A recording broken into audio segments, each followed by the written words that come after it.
একবার যদি নাই শব্দ চলে আসে না, তাহলে হাজার আপনি ঘি মাখেন না কেন, সেটা হ শব্দ খুব সহজে হবে না। কেন জানেন? এই যে আপনারা ইতিমধ্যে দেখতে পাচ্ছেন যে তেলের দামের যে বিষয়টা, তেলের যে দামের বিষয়টা, এটা কোনো গত পরশু দিন তেলের দাম বাড়ানো হয়েছে 20 টাকা পার লিটারে। এখন আজকে সকালবেলা গেছি, এই যে একটা কার্ড, এটা কোনো একটা কার্ড, এটা কোনো কার্ড, তো এই কার্ডটা নিয়ে যাওয়ার পরেও তেল পাইলাম কত, 200 টাকার। 1 লিটার 400 গ্রাম তেল পাইলাম, 1 লিটার 400 গ্রাম তেল পাইলাম। এখন তেলের দাম বাড়তি, গত পরশু দিন মনে করলাম যে তেলের দাম যেহেতু বাড়তি হয়েছে হয়তো বা এখন একটু বেশি পরিমাণ পেতে পারি, কিন্তু গত শুক্রবার পাইছি হলো 150 টাকার, আর আজকে পাইলাম 200 টাকার। এখন একটা কথা আছে না, যে যতই আপনি করেন না কেন, আপনি হলো গিয়ে ওই যে ঘি মাখেন না কেন, যেটা একবার নাই শব্দ হয়ে যায়, সেটা আবার অ্যাভেলেবেল মানে হ শব্দ হইতে অনেকটা সময় লাগে। এই যে 2-3 দিন আগের একটা ঘটনা আমি আপনাদের সাথে শেয়ার করি। এই যে আমার কাছে হলো গিয়ে গাড়ির ট্যাক্স টোকেন, ড্রাইভিং লাইসেন্স সবকিছুই আছে, সবকিছুই কোনো আছে। যখন আমি তেল পাম্পে যাই তখন আমাকে বলে আপনার ড্রাইভিং লাইসেন্স আছে, বাইর করে দেখাইলাম। যে আপনার গাড়ির কাগজ আছে, বাইর করে দেখাইলাম। আপনার ট্যাক্স টোকন আছে, বাইর করে দেখাইলাম। তারপরে আমাকে কি বলল, যে আপনার কি কোনো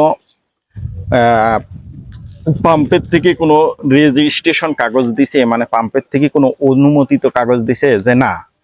তাহলে ওটা কিভাবে নিতে হবে, যে এই কাগজগুলোর একটা ফটোকপি দেন। তো এই যে ফটোকপিটা, এই ফটোকপিটা দিলাম। দেওয়ার পরে তারা কিছুক্ষণ অপেক্ষা করার পরে একটা সিগনেচার আর একটা নাম্বার দিছি। ওকে, ভালো কথা। তো দেওয়ার পরে যখন আবার এই কাগজটা নিয়ে পাম্পে গেলাম, আজকে হবে না, তাহলে কোন দিন হবে? 3 দিন পরে আসেন। 3 দিন পরে গেলাম, যাওয়ার পরে আমাকে দিল কত, 150 টাকার তেল। 150 টাকার তেল 1 লিটার 200 গ্রাম বা 100 গ্রাম মনে হয়, তো দিল। দেওয়ার পরে নিয়ে আসলাম, আসার পরে গাড়ি এনে বাড়িতে রাখলাম, কারণ এই তেল দিয়ে গাড়ি নিয়ে বাইরে যাওয়া সম্ভব না।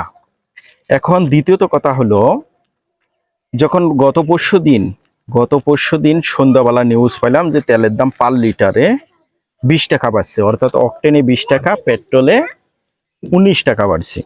তো ভাবলাম হয়তো বা এখন একটু স্বাভাবিক পর্যায়ে চলে আসবে, যেহেতু যেটা আকাঙ্ক্ষা ছিল, যেটা আশা ছিল, সেটা হলো পূরণ হয়েছে। তো সেটা যেহেতু পূরণ হয়েছে, তাহলে সেই ক্ষেত্রে হয়তো বা আমরা কিছুটা হলেও স্বস্তি ভোগ করব। কিন্তু না, আজকে যখন গেছি 200 টাকার তেল দিছে, অর্থাৎ 1 লিটার 400 গ্রাম তেল পাইছি। এই তেল দিয়েও কোনো জায়গায় যাওয়া সম্ভব না। কারণ আপনি যদি মনে করেন একজন ব্যস্ত মানুষ হন, আপনি যদি দূর দূরান্তে যান, আপনি যদি কর্মজীবী হন, তাহলে আপনার পক্ষে আসলেই সম্ভব না। এখন মূলত কথা হলো, যদি একবার নাই শব্দ হয়ে যায়, সেটা আসলে হ শব্দ হইতে অনেকটা সময় লাগে। এটা হয়তো পর্যায়ক্রমে, যেমন আপনারা দেখছেন যে এলপিজির দাম 2বার নির্ধারিত হয়েছে, তারপরেও এলপিজি অ্যাভেলেবেল না। যদি এলপিজি অ্যাভেলেবেল হয়, তাও মনে করেন যে এই যে 2 ধাপে প্রায় 600 টাকার মতো বাড়লো, এখন যদি হয় আর কি।